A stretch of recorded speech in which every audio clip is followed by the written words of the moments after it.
Muito bem, estamos de volta falando aqui sobre a saúde dos olhos. Eu quero que você preste atenção no seguinte, preste atenção aí na sua rotina, na sua vida, no seu dia a dia. Para evitar a proliferação do novo coronavírus, muitas empresas adotaram o home office e muitas escolas suspenderam, melhor dizendo, as aulas presenciais. Com isso, eu sei que você talvez esteja vivendo essa realidade de videoaulas, reuniões virtuais, chamadas de vídeo e milhares de mensagens enviadas pelos smartphones estão deixando os nossos olhos talvez exaustos. Uma pesquisa realizada na Índia por médicos do Hospital J.K. Lone, em Jaipur, indicou que 65% das crianças estão viciadas em dispositivos eletrônicos e não conseguem se distanciar nem por 30 minutos das telas dos aparelhos. Já pensou? E isso talvez não esteja acontecendo só lá na Índia, não, viu? A pesquisa publicada em julho do ano passado estudou os efeitos do isolamento social em decorrência da pandemia de Covid-19. E esse novo costume pode trazer danos à visão. Talvez você já esteja sentindo aí algumas mudanças, Porque existem diferentes tipos de doenças que podem ser ocasionadas por essa alta exposição. Então a gente quer entender melhor esse assunto aqui. Qual é a influência das telas na saúde dos olhos? E a gente conversa hoje com o oftalmologista, Dr. Tiago Batista. Dr. Tiago, bem-vindo ao Vida e Saúde. Obrigada por atender aqui o nosso convite de falar com o nosso telespectador sobre esse assunto importante nesse momento diferente. Eu acho que é diferente, não imagino que vai voltar a ser como era antes, acho que em muitos aspectos, inclusive na intensidade ou no uso das telas. Tudo bem, doutor? Tudo bem. Olá, Teru. Eu que agradeço por estar aqui também, podendo dividir um pouquinho conhecimento sobre esse assunto na oftalmologia. E realmente, muitos pacientes procuram a gente justamente com essa queixa, que acaba surgindo pelo uso frequente de computador e de dispositivos eletrônicos, Muitos pacientes que antigamente diziam assim, eu trabalhava 8 horas por dia, hoje dizem, nossa, eu trabalho 18 em casa. Uau! E realmente a sensação, o cansaço, não só das vistas, mas muita gente tem relatado dor de cabeça, desidratação até de certa maneira. Eu queria saber quais são as consequências que se sabe, que até onde a gente sabe dessa alta exposição às telas para os nossos olhos.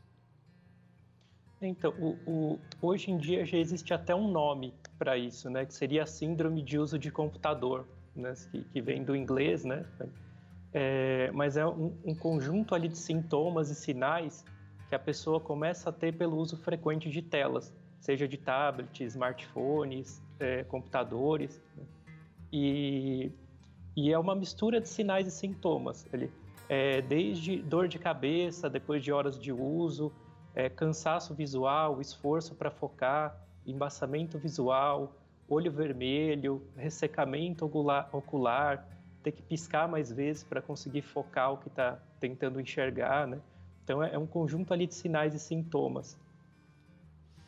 Doutor, eu quero agora chamar o senhor e também todo mundo aí de casa para acompanhar junto comigo um Fala Povo nas nossas redes sociais para descobrir se as pessoas têm usado muito as telas e como isso tem interferido na saúde dos olhos. Vamos ver. Cada dia mais as telas fazem parte da nossa vida, seja computador, televisão ou celular.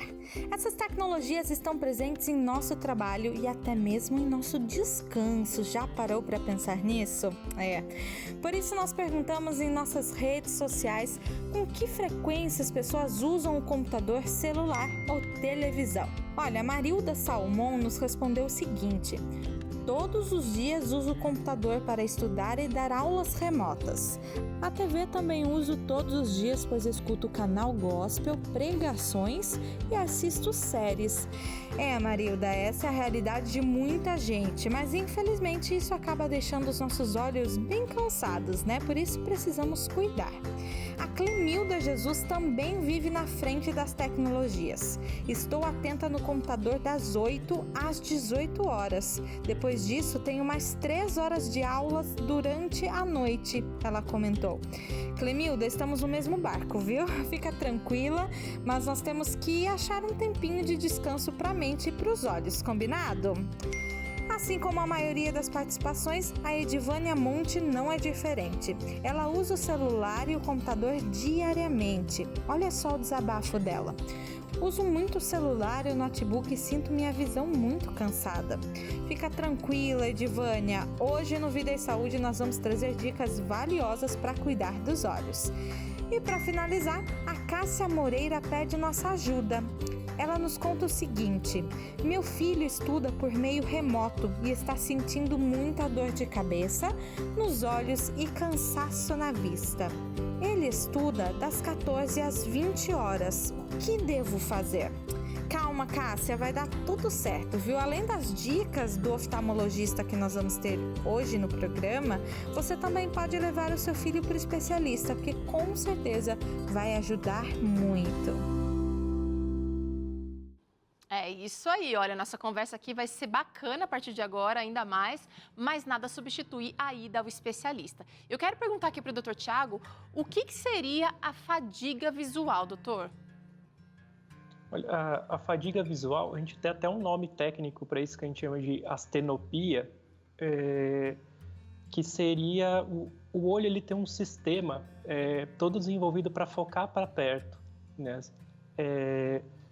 Dentro do nosso olho tem uma musculatura que ela faz uma leve contração, são umas fibras musculares que ajudam a focar para perto.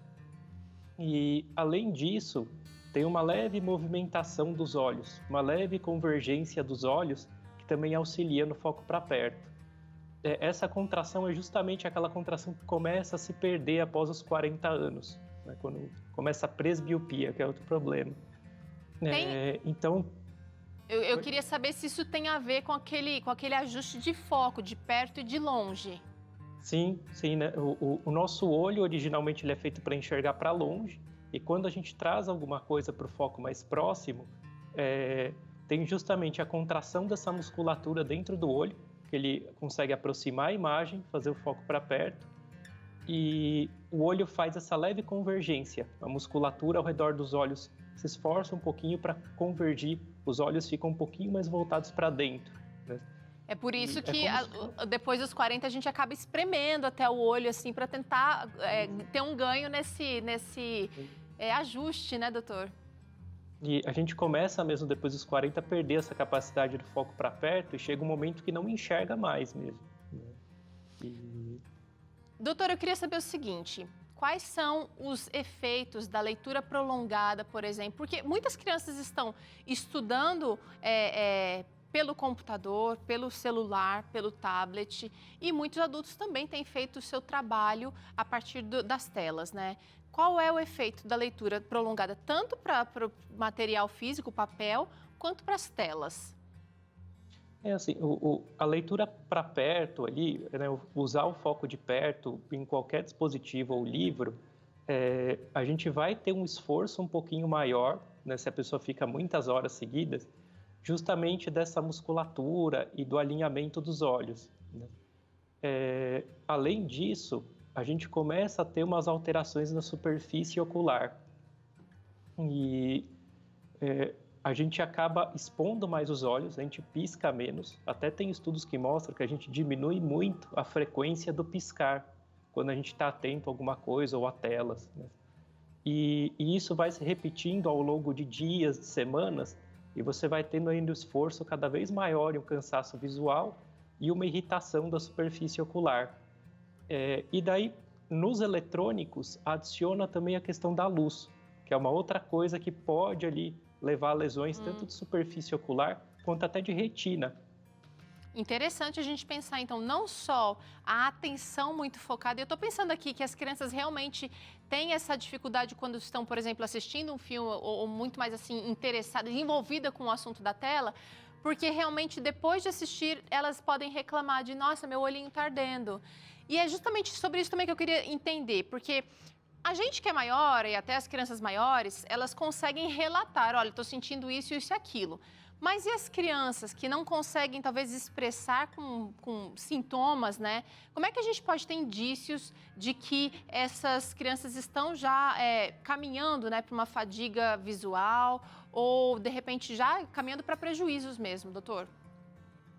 Olha, assim, uma das coisas, o que é mais comum em criança, quando ela ainda não consegue relatar, ou na criança pré-verbal, né, que ainda não consegue conversar direito, um dos primeiros sinais é de levar a mão nos olhos, né? Elas costumam coçar mais os olhos ou tentam manipular o olho para tentar deixar a visão mais nítida.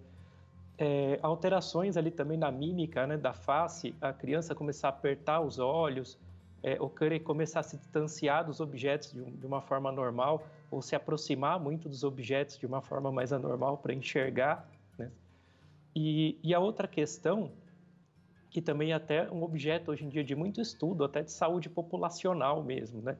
Se perceber que a criança está começando a ter dificuldade para enxergar de longe, né, não reconhecendo objetos, porque o uso muito frequente da visão de perto, ele induz uma maior formação de miopia, principalmente nas crianças que já têm alguma tendência e até os 7, 8 anos de idade. Olha só, isso vale para telas da televisão ou do celular, né, doutor? Sim, também. O foco para perto ele é um pouquinho pior, né?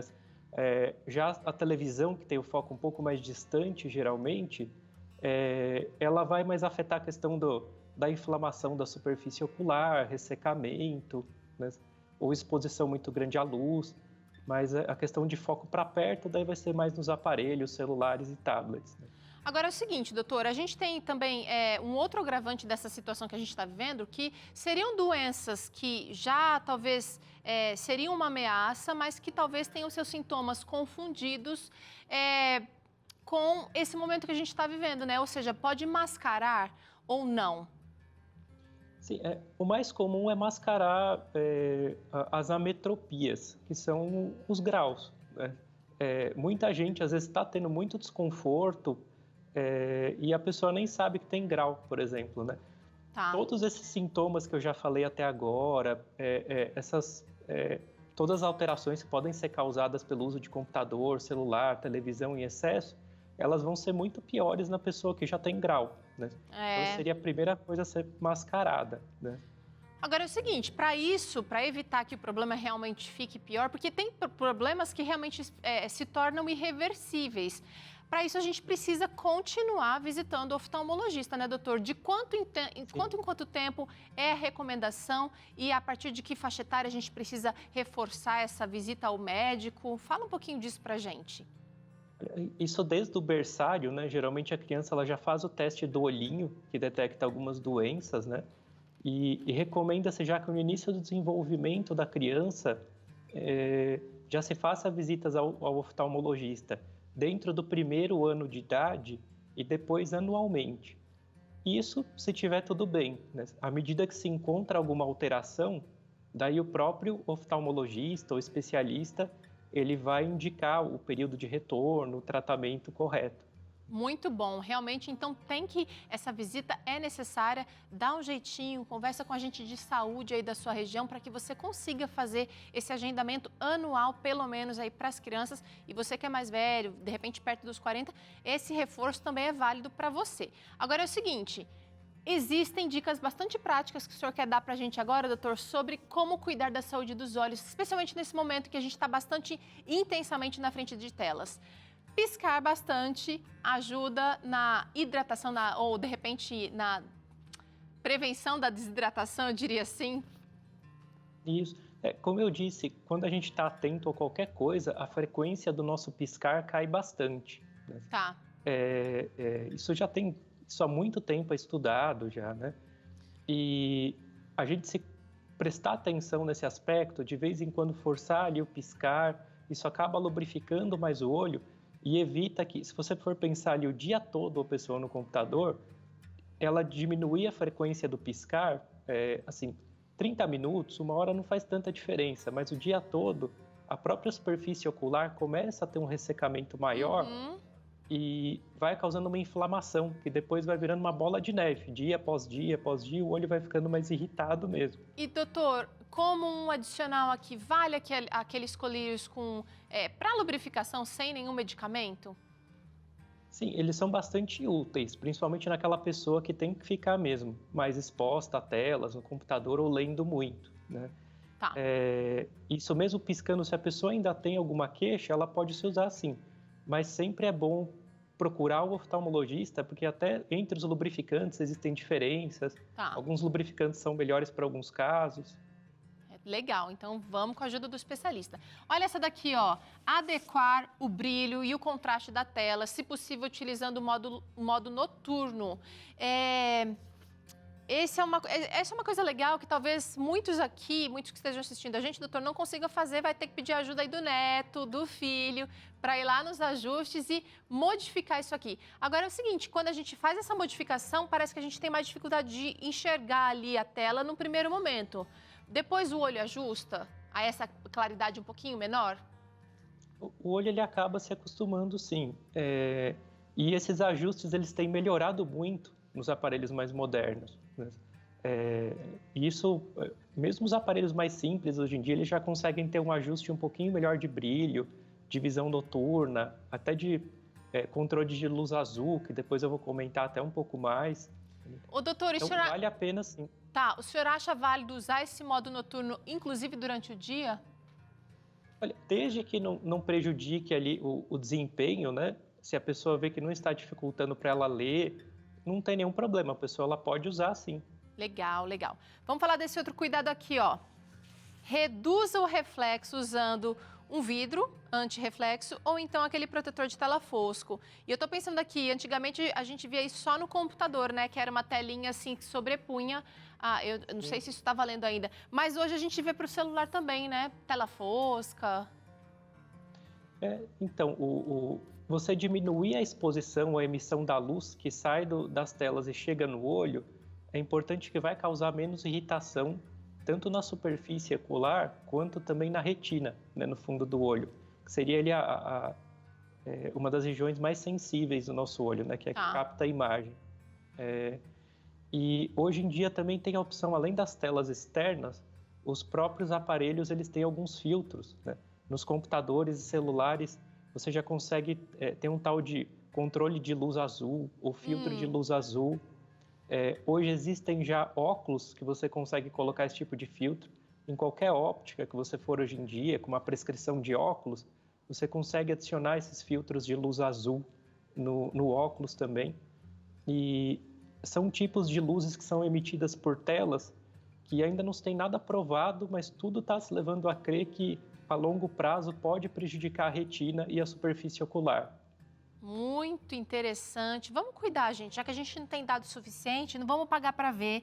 E eu acho que vale muito fazer essa outra dica aqui, olha, intervalos para relaxar a musculatura dos olhos. Aliás, tem até uma tela para falar uma sugestão, né, de exercício que eu quero que o senhor comente, doutor, que seria a regra 20-20.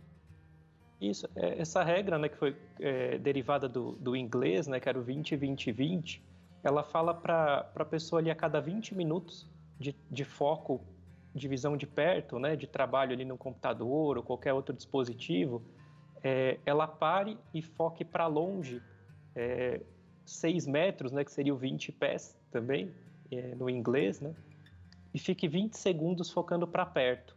Isso já alivia um pouco, porque a pessoa, sem perceber, ela volta a piscar um pouco mais e ela relaxa o esforço para perto. E isso, ao longo do dia, pode fazer com que a pessoa chegue no fim do dia bem mais relaxada, sem dor de cabeça, sem irritação ocular. Legal, olha, uma regra fácil de... Então, 20 minutos de uso de telas, a gente vai relaxar a musculatura olhando para um lugar mais distante do que esse foco de perto, e aí a gente vai ter esse benefício. Muito bacana, doutor. Também quero trazer aqui, olha, esse outro cuidado, ó, manter a distância adequada para não forçar muito a vista. Temos também uma demonstração aí que eu quero trazer enquanto o senhor comenta, doutor. Assim, quando a gente tá muito próximo, né, de qualquer coisa que a gente vai enxergar, seja a tela ou qualquer outra coisa, aquele nosso esforço que eu tinha comentado no início, da contração da musculatura dentro do olho e da contração da musculatura ao redor do olho, ela é muito mais intensa. Tá. E isso pode gerar, assim, dor de cabeça, desconforto visual, às vezes até visão dupla durante o trabalho, né? E recomenda-se ali, isso até tem estudo que mostra também, que acompanhou pessoas, né, durante o trabalho, estudo, que em torno ali de uma distância, seria um pouco mais que um braço, ali em torno de 50 centímetros, é uma distância em que esse esforço é um pouco menor. Tá. Então, vale aquela regra do conforto, porque no começo aqui da nossa conversa, o senhor mencionou aqui que a distância ideal seria até 50 centímetros. Vale essa regra para as telas de computador também? Vale. Celular e livro é um pouco mais difícil, que geralmente a letra é menor, né? Isso. Mas quanto mais distante a pessoa conseguir colocar sem que prejudique o trabalho, a eficiência do trabalho, é o ideal. Ela vai ter o menor esforço, né? Agora é o seguinte, eu fiz uma ideia que, de repente, eu fazendo esse uso mais à distância, eu estaria, de repente, adiantando aquele processo do envelhecimento, em que a pessoa ela vai esticando um pouco mais o braço para ler. Nada a ver. Não, viu? Não Isso estou até adiantando é um esse mito. processo. Não, na verdade, essa dificuldade de leitura, que surge principalmente após os 40, quando começa a falhar esses mecanismos de foco para perto, ela acontece com a pessoa usando a visão de perto ou de longe, tanto faz, ela chega de qualquer forma. Maravilha. É uma coisa que é inerente do olho do ser humano mesmo. Maravilha a exposição aqui, não maravilha que a gente vai envelhecer e vai precisar desse recurso depois. Ó, doutora, aqui, essa dica, esse cuidado, conserve a tela limpa para nada atrapalhar a visão. Às vezes a pessoa está achando que está com a vista embaçada e quem está embaçada é a tela. Sim, isso tanto cuidado com as lentes de óculos quanto das telas é bem importante, porque qualquer tipo de embaçamento é o nosso olho que vai tentar corrigir. Você acaba tendo um esforço, uns ajustes ali de algumas partes ali anatômicas do olho que acaba tendo um esforço um pouquinho maior mesmo, quando você tem alguma barreira na visão. Muito bom, doutor. Olha, eu acho que a gente tratou aqui de bastante coisa referente ao cansaço ou ao uso extremo das telas durante essa época de pandemia. Eu acho que a última coisa que eu queria saber é se vale o esquema da hidratação, da alimentação reforçada, assim, pensando na vitamina A, né, na famosa cenoura boa para a vista. Vale a pena também nessa hora, doutor? Sim, sempre assim, uma boa alimentação e uma hidratação adequada, ela melhora tudo, inclusive a superfície ocular. A vitamina A, outras vitaminas próximas da vitamina A, elas ajudam mais na preservação da retina. E outros, assim como óleos de qualidade melhor, como o ômega 3, derivados de sementes e peixes, né? Eles ajudam também bastante na lubrificação ocular. E além de ter uma hidratação adequada, o olho vai acabar estando mais lubrificado também. Legal, olha aqui, você viu então dicas práticas com o Dr. Tiago, esclareceu bastante aqui pra gente. Doutor, obrigada, viu? Até a próxima. Eu que agradeço, muito obrigado. Olha, a gente vai fazer um rápido intervalo agora. Na volta, a gente acompanha claramente com o Dr. César Vasconcelos, que vai falar sobre como as bebidas alcoólicas podem afetar a saúde do coração. Olha que interessante, né? Talvez você tenha ouvido essa conversa a vida inteira falando sobre o vinho ser bom para o coração. Hoje tem uma conversa diferente por aqui, claramente depois do intervalo. E a gente também tem receita boa, vai ser essa salada de couve para o Dia das Mães. Não sai daí não, que a gente volta já.